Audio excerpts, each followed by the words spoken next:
we are now joined by Dr. Emeka Okorocha as well, because we're going to be talking about the measles. So I want to know what you think about this. Should the measles vaccine be mandatory for everybody, for all children? 0207 862 2222 is the number to get your calls in now. So health officials are warning of a potential surge in cases as children return to school this week, with the NHS saying it's critical parents vaccinate their children.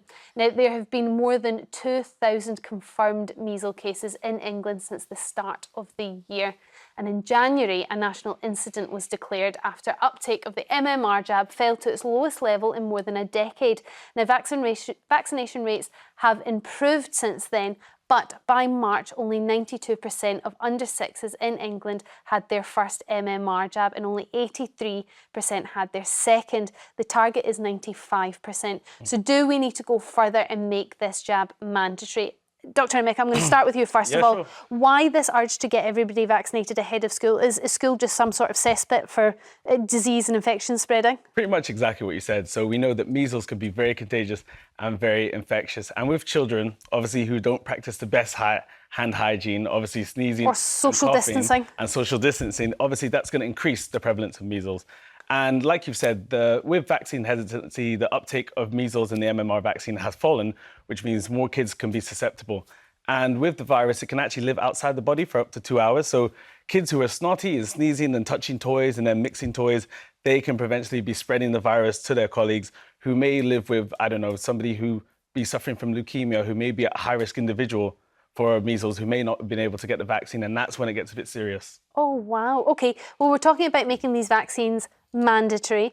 Nina, what do you think? Do we need to force parents to give it to their children? We're talking pinning children down here and giving them a vaccination. I don't think it's that sounds a very draconian thing to do. That's what people will see when they say it. Well, the thing is, why would a parent not want their child to be protected from an illness? I don't understand that. But there are parents, a small percentage of parents, who either don't think it's important or who have some kind of harebrained idea about vaccines in general, or who just aren't responsible parents.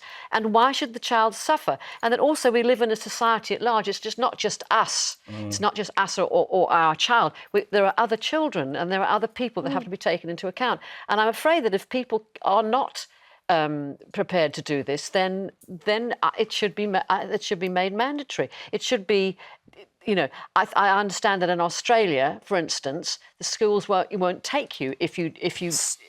That's a way of sort of making it mandatory, isn't it? Without officially making it mandatory. So you could homeschool and never vaccinate your children, but if you want to send them to a state school, you will have to get them a certain amount of vaccinations or specific vaccinations. Lynn, what do you think about this? I don't think it should be mandatory. I think people should be educated to the point where they understand it's essential to do so. But the reason why the uptake has probably slowed down is because of the mandatory COVID vaccine. And I'm not going to... Well, there wasn't a mandatory COVID vaccine. Life was so difficult that we all had to go out and get it. You potentially couldn't go to work, you couldn't travel. Go on holiday, yeah. And with that, especially how quickly it was rolled out, and obviously this is different to the measles vaccine, but it created a very cynical environment for many people as to we shouldn't have to, as a society, be forced to take a vaccine. It was very, people should have autonomy over their bodies. Now, as I said, we all can agree that with the rollout of the measles vaccine, it's been massively positive.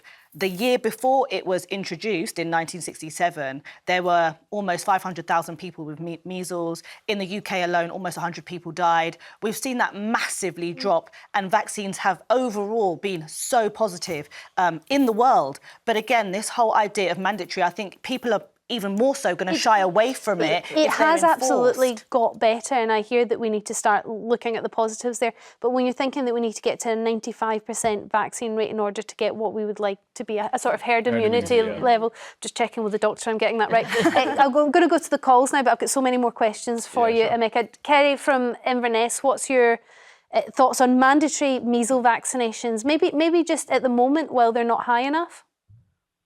Well, personally, my son is in nursery. He had his measles vaccine a week, before he got sick.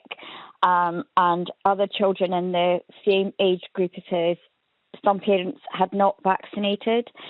and my son is just home from hospital having had brutal measles. So, how long was he in hospital for? I'm so sorry to hear that your son had measles. I'm presuming he's healthy now? He's still got some spots, but he's okay. Okay. He's okay. He's well enough to be at home. So scary. I'm a nurse myself, so I can care for him at home also. So how long was he in hospital for? Over 3 weeks, about 3.5 weeks. And in that time, he was sedated. He was just lying there on the bed, red from head to toe. So poorly. There were times we thought we're never going to get him home. Like, we're going to lose him. But thankfully, all the medications and everything that he got, he's come out the other side. But it was other children in the nursery, same age, who had not been vaccinated. My son had been vaccinated the week before. Was that his first or his second? It was his first. So he was only 1.5 years, is that right? Yeah. So tiny, Kate. Yeah, I mean, that must have been months. terrifying. But with all of that in mind, we're talking about mandatory vaccinations here. We're talking about forcing people to get an injection. Do you think that would be a positive thing? Well, they have to get, from 8 weeks old, you're jabbing babies. So yeah, but you don't have to take. Between... But none of them are compulsory, Kerry. I mean, that's the thing about this country. You have autonomy over your body and what you want to do with it. So unless you want to go into certain vocations where I think you do have to get certain vaccines. I mean, I do appreciate that, and I appreciate the people who want to go homeopathic and they don't want the injection for religious reasons. You know, there are lots of different reasons why people don't want their children vaccinated. But when it's putting other children at risk, I nearly lost my son. So my view on it is very, pointed that you should act, if you're going to put your child in a public place with other children the same age, then you need to have them covered. Kerry, thank you very much for your call. And again, I'm so sorry you've had that experience. But many people having to go through the same thing that Kerry has, and explaining the risks of getting measles. Many people are going to be concerned about the risks of getting vaccines. Are there a risk of getting the measles vaccine? Well, the only risks, I would say, of getting the MMR vaccine are potential side effects. So obviously we know that with anything in medicine, you can get side effects. So after a week, certain people may suffer from, a bit of lethargy, a bit of body pain, maybe a high temperature and a mild rash, because the vaccine is a live vaccine, which means it is an actual virus, but it's a much weakened version of the virus, which means you are potentially prone to get side effects. And the only serious side effect, I would say, is what we call anaphylaxis, which is a severe allergic reaction if you have a reaction to some of the ingredients in the vaccine. Do you know what kind of stats there are on that? What are your chances? They're very, very low. They're very, very low. In comparison to the risks of getting measles? Exactly. The risk of getting measles, when you think of it, is relative risk. So some kids will get measles and will recover. However, with measles, you're probably at risk of 1 in 5,000 of getting severely complications, such as encephalitis, inflammation of the brain, or bronchitis or pneumonia, inflammation of the airways, and these are the lungs. And these are the kids, unfortunately, that pass away. So you wouldn't want to put your child or any other child at risk just because there's a small risk of potential getting side effects, which are more likely than not to recover from the vaccine. I read a statistic which said that that measles has not been on a death certificate in the last decade. So, a death from the vaccine, as it were.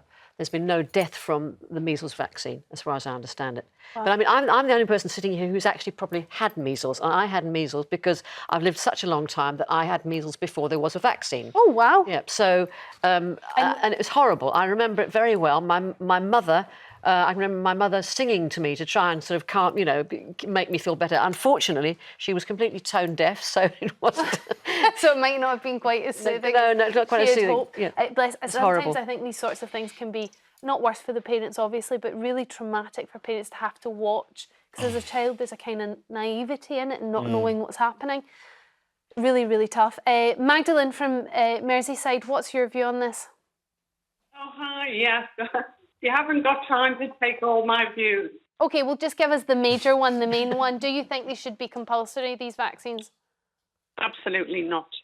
I think we are entering into very dangerous ground if we start compelling people to do things against their will. Okay, but how do we encourage people to do it? We've just heard Kerry's story about her son and how horrific that must have been. Nobody wants anyone to have to go through that with their child.